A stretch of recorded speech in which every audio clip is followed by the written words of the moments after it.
waan na bira jiru rukuteen jecha tokko baasa. Faarfataa Kabaa Fidoo kan giingee waaqatu dubbataaf wayita jedhamu tarii dhageessanii beektu ta'a. Giingawwan rakkoo dubbii keessatti yaadoo fi sirnaan haasaanii ibsu dhabuuti. Faarfataa waldaa kiristaanaa Kabaa Fidoo garuu giingawwan rakkoo dubbii qofa osoo hin taane rakkoo jireenya isaa bu'uura irraa geddaree ta'uu hima. Kabaan giingawwan isaatiif barsiisaa, poolisii, ogeessa fayyaa fi qonnaa ta'uu hin dandeessu jedhamee yuunivarsiitii fi kolleejjii irraa ari'atamu himata. Yuunivarsiitii irraa erga xalayaan geggeeffamee booda hojii isaa haasaa danuu hin qabne sangoota camadee qotuu ittiin deebi'e jedha. Giingawwan koorraan kan kee gadaantummaan natti dhaga'ama ture. Ofin tuffadhaa moggaattiin dhiibama jedhee dubbata. Amma Kabaan biyyoota garaa garaatti imalee hordoftoota amantii kiristaanaaf faarfannaan tajaajilaa jira. Giingawwan godaannisa jireenya isaatti kanume qofa osoo hin taane dandeettii faarfannaa isaas iddoo itti biqile ta'uu dubbata. Kabaan giingawwan isaatiin wal qabatee mudannoo bu'aa bahii keessa darbee dubbateera. Waan na bira jiru rukuteen jecha tokko baasa. Faarfataa Kabaa Fidoo godina Wallagga Lixaa baadiyyaa Aayira Gullusootti dhalatee guddate. Kabaan haala guddina isaa ijoollummaa isaa wallaansoodha jedhee ibsa. Ani nama haadha kootiif ergaa dhaquu hin dandeenyen ture jedha. Dur haati koo ergaa yoo na ergattu dhaqeen balbala namaa reebeen wayita na jalaa banan ergaa himuu dhiisee mana warra kootti deebi'een gala jedha. Kabaan daa'imummaa isaarraa kaasee ni giingaa. Ollaatti dhaamsa akka himuuf dhaqee kanaaf balbala rukutee lafa dhiitee deebi'ee manatti gala. Ijoollee wajjin yeroo taphannu of tumee waan na bira jiru rukuteen jecha tokko baasa. Yeroo rifadhu waa rukutee yookaan dhiiteen afaanii kama jedha. Mana barnootaatti barsiisaan maqaa isa yeroo waamillee barattoota cina isaa ta'antu owwaataaf ofiif hin owwaadhu jedha. Dareetti barsiisaan maqaa barattoota yoo waamu kan koo ani dandee hin owwaadhu hiriyaa koo isa na cinaatu naaf owwaata. Barsiisonnii fi barattoonni na beeku. Akkanattiin amma kutaa 9tti baradhe jedhe. Waan giingawuuf maqaa koo himachuu hin danda'u jedhe. Maqaa isaa waamuuf ni rakkata. Kabaa jechuuf kaasiya 3 yeroo 4 ta'uu waama. Yeroo aaru yookaan sodaatu giingawuun itti cima. Kabaan ni giingaa malee waan dubbachuu barbaadu ni beeka. Akka barattoota kaanitti gaaffii deebisuu hin yaalu. Hin gaafatus dandeettiin koo qormaata irratti mul'ata jedhe. Barsiisaan akka tasaa yoo na gaafate ijoolleen natti kolfu.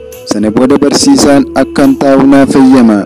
Adeemsa keessa barsiisonni na gaafachuu dhiisani jedhe. Kabaan sababa umee barnootarraa hafaa akka ture miira abdii kutannaa keessa seenee ofitti gaddaa ture. Abbaan isaa garuu mana barnootaarraa akka hin hafne jajjabeessaa turani. Haala kanaan baratee kutaa 12ffaa qaqqabe. Kabaan akka lakkoofsa Itoophiyaatti bara 1985 qormaata biyyaalessaa qabxii 2.8 galmeessuun yuunivarsiitii Jimmaatti barsiisummaa akka baratuuf ramadame. Taatullee jalqaba irratti akkuma yuunivarsiitii seeneen ari'atamuu dubbata. Qabxii dhabee osoo hin taane uumamaan giingee ta'uu irraan kan ka'e ari'atamuu dubbata. Yeroo inni haasa'u akka giingawu erga baramee booda muummee barsiisummaa hin danda'u jedhanii akka lakkoofsa Itoophiyaatti fulbaana 1986 ari'achuu hima. Kabaan waan giingawuuf barsiisaa ta'uu hin dandeessu jedhamee ari'atamuu himata. Barsiisummaa irraa gara qonnaatti naaf geddaruu yaalanii gara boodaa isas hin dandeessu naan jedhan jedha. Kolleejjii qonnaattis giddugala leenjii qonnaa bultoota keessa hojjechuu akka hin dandeenye itti himame.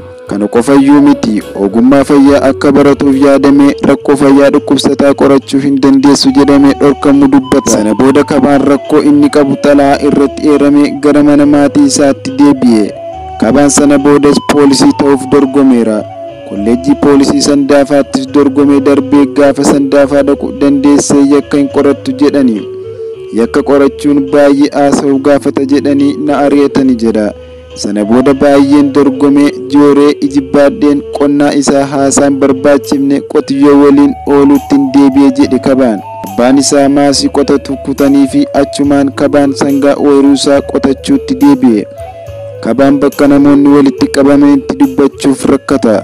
Barattoota keessatti haasa'uu hin danda'u. Yeroo dubbatu jechoota waan irra deddeebi'uuf namoonni akka itti kolfan dubbate. Yoon dubbadhes natti kolfu sana booda anis dhagaan dha'uuf ijoolleen duubaan fiigaa ture jedhe. Sababa rakkoo dubbii irratti qabu kanarraan kan ka'e hawaasa keessatti ani nama moggaatti dhiibameedha jedha. Ofii isaatiif illee sababa giinga'uuf akka of ceepha'u of tuffatuu fi gadaantummaan itti dhaga'amaa ture hin dhoksine. sababii giinga'uuf bakka hiriyoota kootti ga'u naanqiseera jedhe. Abjuun argeef faarfannaaf bu'uura naaf ta'e.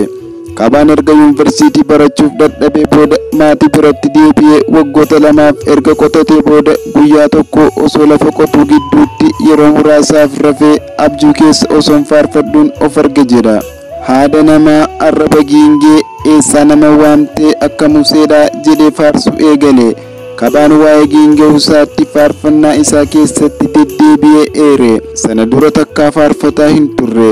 Yeroo haasa'u akka giinga'uu fi yeroo faarfatu garuu akka hin giingoofne bare.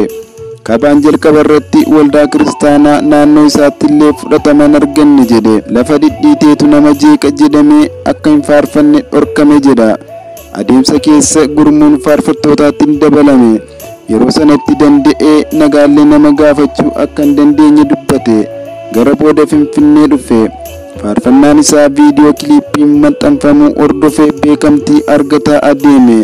Amma biyyoota akka Keeniyaa, Siwiidinii, Jarmanii, Deenmaarkii fa'aatti faarfannaaf affeerame dhaqee gara biyyaatti deebi'uu dubbate. Qabaan amma abbaa ijoollee 3 yoo ta'u barnoota liidarshiippiin digirii lammaffaas barateera. Qabaan namoota rakkoo giinga'uu qaban akkuma namoota kaaniitti kabajamuu qabu jedha. Mudannoo Qabaa bara 1992 lola Itoophiyaa fi Eertiraa gidduutti ka'e hordofee Qabaan waraanatti dabalamee Baadimmeetti duuluuf ergame. Innoo danda'ee hin dubbatu kana keessaa fiddan jedhanii deebisanii nagalchanii jedha Qabaan. Qabaan mana siree qabatee buluu dhaqee dubbachuu dadhabuu isaatiif hoteela keessa ari'atamee akka beeku dubbate. Wallaansa ispiich tiraappii akka argatee akka hin beekne kaaseera. Amma garuu dubbii irratti fooyyeen qaba jedha.